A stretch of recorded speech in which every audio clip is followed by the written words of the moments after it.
ಮುಖ್ಯಮಂತ್ರಿ ಸಿದ್ದರಾಮಯ್ಯ ಅವರಿಗೆ ಎರಡು ಕಾರಣಗಳಿಗಾಗಿ ಧನ್ಯವಾದ ಹೇಳಬೇಕು. ಒಂದು, ಸಾಮಾಜಿಕ, ಶೈಕ್ಷಣಿಕ ಮತ್ತು ಆರ್ಥಿಕ ಸರ್ವೆಯನ್ನು ಕೈಗೊಂಡದಕ್ಕಾಗಿ. ಎರಡು, ಸಚಿವ ಪ್ರಿಯಾಂಕ್ ಖರ್ಗೆ ಅವರ ಪತ್ರವನ್ನು ಗಂಭೀರವಾಗಿ ಪರಿಗಣಿಸಿದ್ದಕ್ಕಾಗಿ.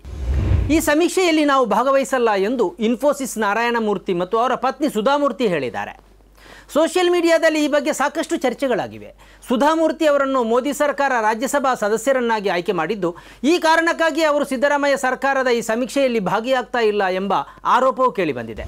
ಕೇಂದ್ರ ಸರ್ಕಾರ ಶೀಘ್ರವೇ ಜನಗಣತಿ ಹೆಸರಲ್ಲಿ ಇಂಥದ್ದೇ ಸಮೀಕ್ಷೆಯನ್ನು ನಡೆಸುತ್ತೆ. ಆಗಲೂ ಇದೇ ನಿಲುವನ್ನು ಇವರು ಹೊಂದಿರ್ತಾರಾ ಅನ್ನುವ ಪ್ರಶ್ನೆಯೂ ಎದ್ದಿದೆ. ಈ ಬಗ್ಗೆ ಅವರದೇ ಸಂಸ್ಥೆಯಲ್ಲಿ ದುಡಿದವರು ಸೇರಿದಂತೆ ಅನೇಕರು ವಿರೋಧ ವ್ಯಕ್ತಪಡಿಸಿ ಪೋಸ್ಟ್ ಹಂಚಿಕೊಂಡಿದ್ದಾರೆ.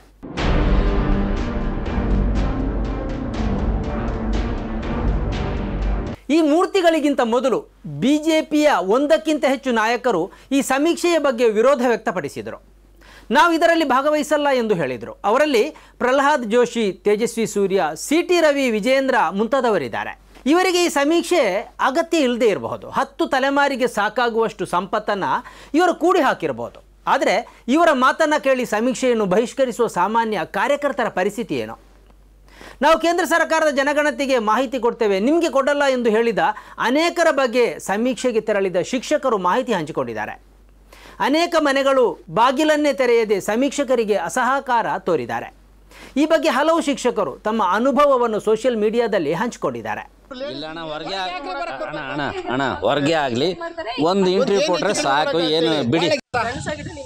ಸಿದ್ದರಾಮಯ್ಯ ಹೇಳ್ರಿ ಹೋಗಿ, ಬೆನಿಫಿಟ್ ಬೇಡ ನಿಮ್ ಸರ್ಕಾರದಿಂದ, ನಾವೇ ಟ್ಯಾಕ್ಸ್ ಕಟ್ತಾ ಇದೀವಿ 30 ಲಕ್ಷ ರೂಪಾಯಿ. ನೋಡಿ ಮಾಡಿ ಮಾತಾಡ್ಬೇಕು. ಅವರು ಒಬ್ರು ಹೆಣ್ಮಗಳಾಗಿ. ಆದರೆ ಇಲ್ಲೊಂದು ಪ್ರಶ್ನೆ ಇದೆ. ಇಂಥವರು ಕೈ ಹಿಸುಕಿಕೊಳ್ಳಬಹುದಾದಂತಹ ಗಂಭೀರ ಪ್ರಶ್ನೆ ಹೇಳ್ತೇನೆ. ನಿಮ್ಮ ಬೆಂಬಲದಿಂದಲೇ ನಾವು ಈ ಹಂತಕ್ಕೆ ಬೆಳೆದಿದ್ದೇವೆ. ನಮಗೆ ಇನ್ನಷ್ಟು ಬೆಳಿಬೇಕಾಗಿದೆ, ಇನ್ನಷ್ಟು ಸತ್ಯ ಸುದ್ದಿಯನ್ನು ನಿಮ್ಮ ಜೊತೆ ಹಂಚಿಕೊಳ್ಳಬೇಕಾಗಿದೆ. ಆದ್ದರಿಂದ ಸನ್ಮಾರ್ಗ ನ್ಯೂಸ್ ಚಾನೆಲನ್ನು ಸಬ್ಸ್ಕ್ರೈಬ್ ಮಾಡುವ ಮೂಲಕ ಮತ್ತು ಸನ್ಮಾರ್ಗ ನ್ಯೂಸ್ ಚಾನೆಲ್ನ ಎಲ್ಲ ಕಾರ್ಯಕ್ರಮವನ್ನು ನಿಮ್ಮವರು, ನಿಮ್ಮ ಕುಟುಂಬಿಕರು ಮತ್ತು ಗೆಳೆಯರೊಂದಿಗೆ ಹಂಚಿಕೊಂಡು ಅವರಲ್ಲೂ ಸಬ್ಸ್ಕ್ರೈಬ್ ಮಾಡುವಂತೆ ವಿನಂತಿಸುವ ಮೂಲಕ ನಮ್ಮನ್ನು ಬೆಂಬಲಿಸಿ. ವೀಕ್ಷಕರೇ, ಇದು ಎಡಿಟರ್ಸ್ ಪಿಕ್.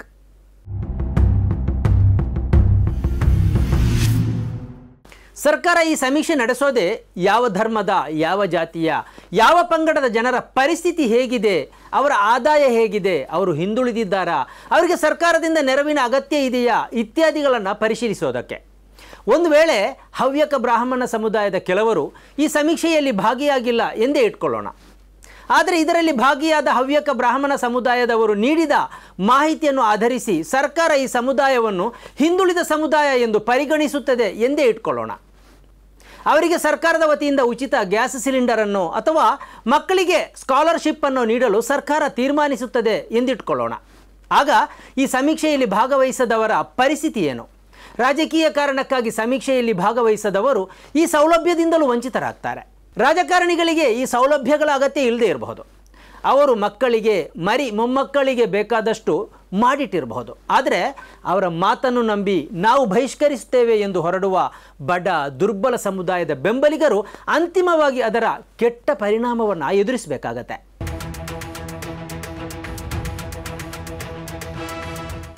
ಇನ್ನೊಂದು, ಪ್ರಿಯಾಂಕ್ ಖರ್ಗೆ ಮುಖ್ಯಮಂತ್ರಿಗಳಿಗೆ ಬರೆದ ಪತ್ರ. ವಿಶೇಷ ಏನಂದರೆ 2013ರಲ್ಲಿ ಬಿಜೆಪಿ ಸರ್ಕಾರ ಒಂದು ಸುತ್ತೋಲೆಯನ್ನು ಹೊರಡಿಸಿತ್ತು.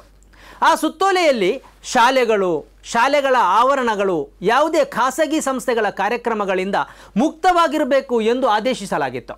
ಶಾಲೆಗಳು ಶಿಕ್ಷಣೇತರ ಚಟುವಟಿಕೆಗಳಿಂದ ಮುಕ್ತವಾಗಿರಬೇಕು.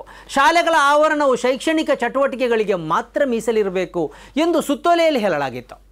ಮತ್ತೊಮ್ಮೆ ಹೇಳ್ತೇನೆ, ಈ ಸುತ್ತೋಲೆಯನ್ನು ಹೊರಡಿಸಿದ್ದು 2013ರ ಬಿಜೆಪಿ ಸರ್ಕಾರ. ಪ್ರಿಯಾಂಕ್ ಖರ್ಗೆ ಮುಖ್ಯಮಂತ್ರಿಯವರಿಗೆ ಪತ್ರ ಬರೆಯುವಾಗ ಒಂದು ತಪ್ಪು ಮಾಡಿದರು. ಅವರು ಮೊದಲು ಈ ಸುತ್ತೋಲೆಯನ್ನು ಬಿಡುಗಡೆಗೊಳಿಸಬೇಕಿತ್ತು. ಮುಖ್ಯಮಂತ್ರಿಯವರಿಗೆ ರವಾನಿಸಿ ಇದರಂತೆ ಕ್ರಮ ಕೈಗೊಳ್ಳಿ ಎಂದು ಹೇಳಬೇಕಿತ್ತು. ಬಿಜೆಪಿಯ ಈ ಸುತ್ತೋಲೆಯನ್ನು ಹೊರಡಿಸಿರುವುದರಿಂದ ಅದರ ತಕರಾರು ಇರುವುದಕ್ಕೆ ಸಾಧ್ಯವೇ ಇಲ್ಲ ಎಂದು ಅವರು ಸೇರಿಸಿ ಹೇಳಬೇಕಿತ್ತು. ಬಿಜೆಪಿಯ ಸಮಸ್ಯೆ ಏನಂದರೆ, ಅದು ಯಾವುದಕ್ಕೆಲ್ಲ ವಿರೋಧವನ್ನು ಸೂಚಿಸುತ್ತೋ ಅದುವೇ ಅದಕ್ಕೆ ತಿರುಗು ಬಾಣವಾಗಿ ಪರಿಣಮಿಸುತ್ತೆ. ಬಾನು ಮುಸ್ತಾಕ್ ದಸರಾ ಉದ್ಘಾಟಿಸಬಾರದು ಎಂದು ಬಿಜೆಪಿ ವಿರೋಧ ವ್ಯಕ್ತಪಡಿಸಿತು. ಬಾನು ಮುಸ್ತಾಕ್ ಅವರ ಧರ್ಮವನ್ನೇ ಅದು ಆರಂಭದಲ್ಲಿ ಕಾರಣವಾಗಿಯೂ ಸೂಚಿಸಿತು. ಹೈಕೋರ್ಟಿಗೂ ಹೋಯಿತು. ಹೀಗಿರುತ್ತಾ 2017ರಲ್ಲಿ ದಸರಾ ಉದ್ಘಾಟಿಸಿದ್ದ KS ನಿಸಾರ್ ಅಹಮದ್ ಅವರ ಪಕ್ಕವೇ ಬಿಜೆಪಿ ಸಂಸದ ಪ್ರತಾಪ್ ಸಿಂಹ ನಿಂತಿರುವ ಚಿತ್ರ ಬಿಡುಗಡೆಯಾಯಿತು. ಬಿಜೆಪಿಗೆ ಉಗುಳಲು ಆಗದ ನುಂಗಲು ಆಗದ ಪರಿಸ್ಥಿತಿ. ಅಂತೂ ಸಿದ್ದರಾಮಯ್ಯ ಒಂದೇ ಕಲ್ಲಿನಲ್ಲಿ 2 ಹಕ್ಕಿಗಳನ್ನು ಉರುಳಿಸಿದ್ದಾರೆ. ಒಂದು ಇನ್ಫೋಸಿಸ್ ದಂಪತಿಗಳಾದರೆ ಇನ್ನೊಂದು ಬಿಜೆಪಿಗೆ ಅದು ಈ ಹಿಂದೆ ಹೊರಡಿಸಿದ ಸುತ್ತೋಲೆಯನ್ನೇ ಸಿದ್ದರಾಮಯ್ಯ ನೆನಪಿಸಿದ್ದಾರೆ. ಇನ್ನೊಂದು ಕಡೆ ಇನ್ಫೋಸಿಸ್ ಮೂರ್ತಿಗಳ ರಾಜಕೀಯವನ್ನು ಕನ್ನಡಿಗರ ಮುಂದೆ ತೆರೆದಿಟ್ಟಿದ್ದಾರೆ. ಸ್ನೇಹಿತರೆ, ನಿಮ್ಮ ಅದ್ಭುತ ಬೆಂಬಲದಿಂದ ಸನ್ಮಾರ್ಗ ನ್ಯೂಸ್ ಚಾನೆಲ್ ಈಗ 2 ಲಕ್ಷ ಸಬ್ಸ್ಕ್ರೈಬರ್ಗಳನ್ನು ದಾಟಿದೆ. ಇದು ನಮ್ಮ ಯಶಸ್ಸಲ್ಲ, ಇದು ನಿಮ್ಮ ಯಶಸ್ಸು. ನಮ್ಮ ಮುಂದಿನ ಗುರಿ 4 ಲಕ್ಷ. ಇದು ಕಷ್ಟವಲ್ಲ. ನೀವು ಮಾಡಬೇಕಾದದ್ದು ಸಿಂಪಲ್. ನೀವು ಸನ್ಮಾರ್ಗ ನ್ಯೂಸ್ ಚಾನೆಲ್ ವಿಡಿಯೋವನ್ನ ನಿಮ್ಮ ಸ್ನೇಹಿತರಿಗೆ, ಕುಟುಂಬದವರೊಂದಿಗೆ ಹಂಚಿಕೊಳ್ಳಿ ಮತ್ತು ಅವರಲ್ಲೂ ಸಬ್ಸ್ಕ್ರೈಬ್ ಮಾಡಲು ಹೇಳಿ. ನೀವು ಶಕ್ತಿಯನ್ನು ಕೊಡಿ, ನಾವು ನಿಖರ ಸುದ್ದಿ ಕೊಡ್ತೇವೆ. ಧನ್ಯವಾದಗಳು.